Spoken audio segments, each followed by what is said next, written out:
What's going on, my Niji family? What's goody? This is Dr. Sean, and I'm here with another message for you. So, today is just another walk along my consistency journey. All right, I am here just finishing my workday, and I decided to get on here and inspire the people. Inspire the people. Now, today, I just want to talk about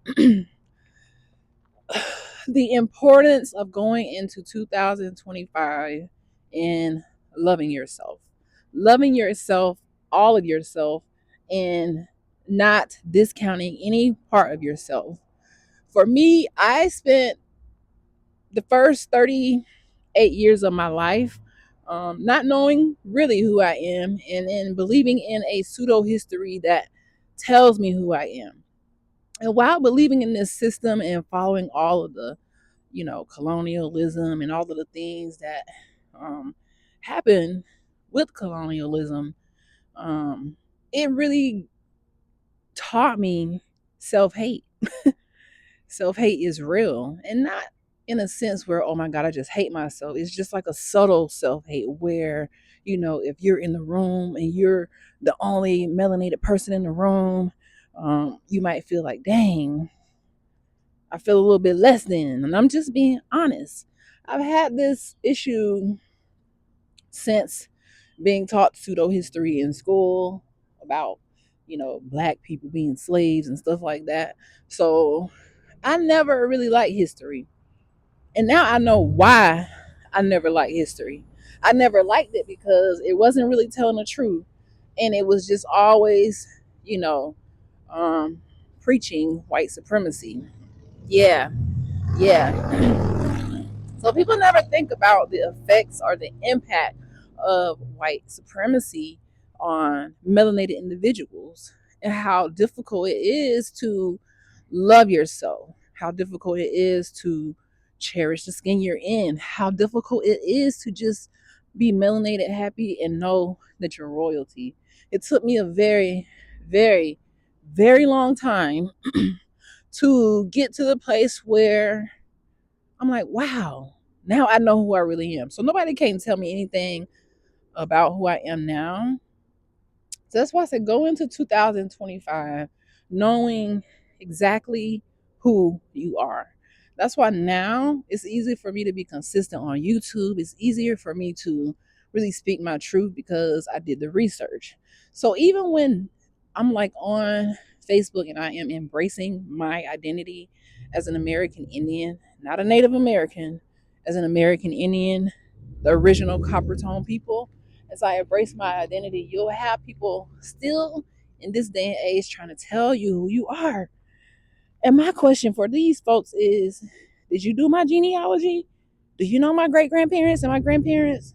I don't think so. But people just feel so entitled to just tell you who you are. But in this next season, in 2025, I need you to tell your own self who you are. I need you to be proud of who you are and know who you are. And don't get it twisted. Never feel like you're less than. Never feel like someone is more supreme than you. Like, this stuff is so freaking racist. It's just super, super, super duper racist. And as you can see, I'm a melanated person, copper tone. And guess what?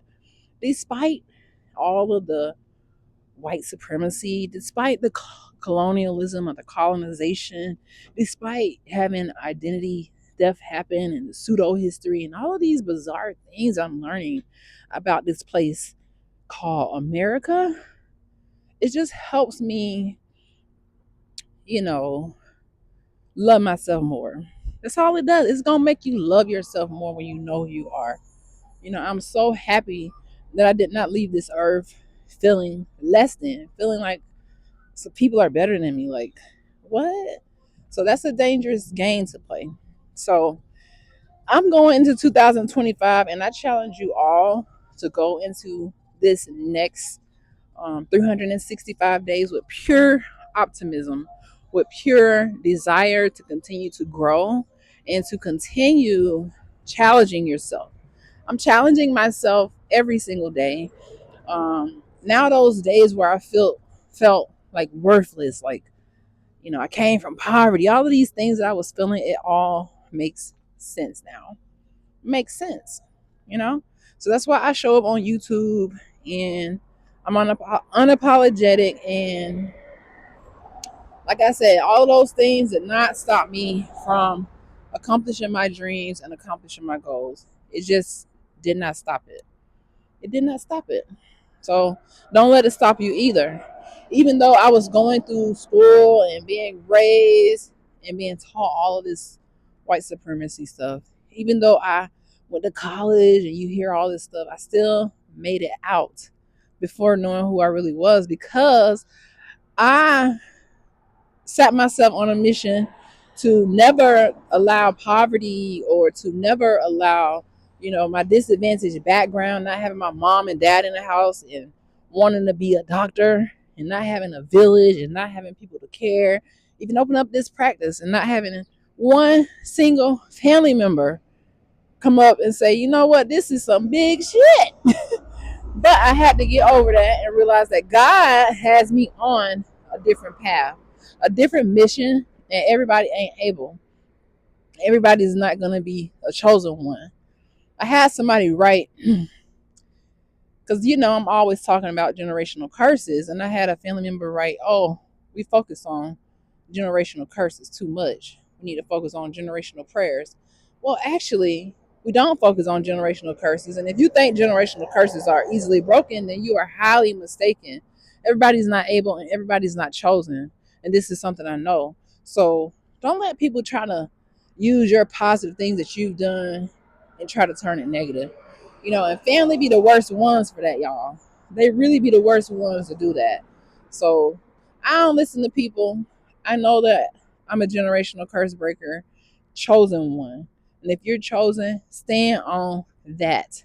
Don't let nobody try to tell you different, like, oh, well, you focusing on generate. See, if you don't really know what a generational curse is, you might get it mistaken for a lot of things you see now. A generational curse is really something that has plagued your family for generations. And after I did my genealogy, I realized that generational curses have plagued my family for generations, since they switched our identity, stole the land, all of these things. All right. So when I talk about breaking generational curses, it's literally talking about finding the recipe, the sauce, the swag, the hong yang yang. It's literally about finding that roadmap that other people can use to overcome the odds, or even just accomplishing your dreams, so that now other people believe, you know what, Dr. Sean did it, I can do it too. I know so many people who have been inspired by my journey, by me telling them my story, to break generational curses in their own family. And I don't take that lightly, guys. When I talk about being a generational curse breaker, I really mean that. I really mean, like, becoming a doctor when your mom is in the grave, in heaven at 8 years old, and just having an incarcerated father who's always been targeted by the police in Florida, which is very, very, very racist. And then just going through custody battles and then surviving that. Sometimes I just got to shout and thank God, because who did it? God did it. It was nobody but God, nobody but Him. So I don't need nobody to, you know, give me any validation about what God has done in my life. Like, He's amazing. And that's why I always talk about being a generational curse breaker, and, defeating the odds and accomplishing your dreams, because, guys, you are looking at a miracle. Like I said, sometimes I just want to break out and shout, because I'm so grateful. I'm so grateful for the knowledge that God is bestowing upon me right now. I'm just so grateful for, not ever giving up. Just this year, if you've been following this page, I almost gave up this year. I'm still, like, struggling with business, but I'm not giving up. Every day, God just comes and He just, you know, gives us another glimpse of hope. So if you're feeling hopeless, if you're feeling like you can't accomplish your dreams, get that out of your head. Get those negative thoughts out of your head right now. If it was not meant for you to accomplish your dreams, if it was not meant for you to be great, if it was not meant for you to have a purpose on this earth, you would have never been born. You would not be here. The problem is we get too caught up. We get too stuck around people who aren't doing nothing with their life. They're always in other people's business. They quit their goals, they quit their dreams, they're complacent, they're comfortable, they're stagnant, they have a lot of regrets. I don't want this to be you because you are chosen. Okay? You chosen. And for chosen ones like myself and like you, it get hard. So don't feel like, you know what, I'm chosen, but why is it so hard? That's the whole point of you being chosen, is that it's gonna be hard.